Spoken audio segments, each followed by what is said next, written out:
खोई खुशियाँ। बड़ा सुख पाने की चाहत में खोई छोटी खुशियाँ। एक सरोवर में एक हंस और एक मछली रहते थे। दोनों के बीच अच्छी मित्रता थी। दोनों घंटे एक दूसरों के साथ समय बिताते।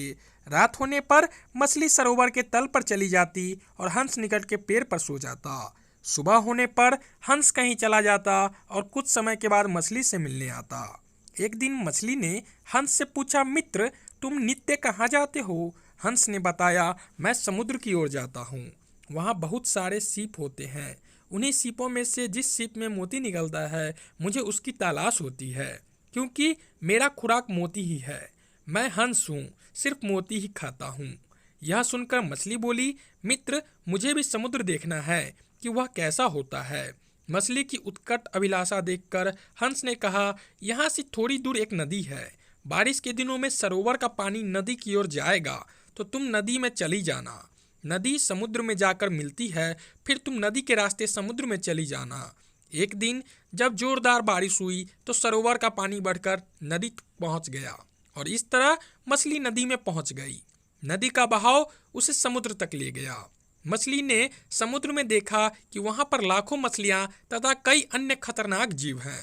वहां उसका कोई मित्र नहीं था। वहां उसने देखा बड़ी मछलियां व खतरनाक जीव छोटी मछलियां को खा रहे हैं। वह किसी तरह वहां अपनी जान बचा रही थी, लेकिन उसे पता था कि अब वो यहाँ किसी न किसी जीव का शिकार अवश्य बन जाएगी। अब उसे रह रहकर अपने मित्र हंस की याद सताने लगी, लेकिन सरोवर तक जाने का अब कोई मार्ग नहीं था।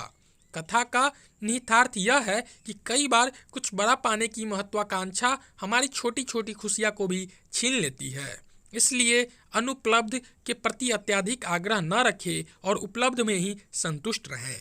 अगर आपको जीवन में तरक्की के रास्ते पर जाना है तो सोच समझकर सही पथ चुनें और एक एक सीढ़ी चढ़ें।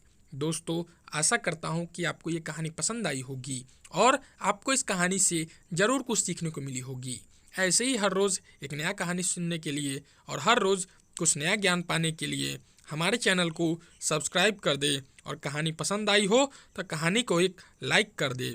दोस्तों, आपको इस कहानी में क्या अच्छा लगा या आप इस कहानी के बारे में अगर अपनी कोई राय देना चाहते हैं तो हमें कमेंट में ज़रूर बताएं।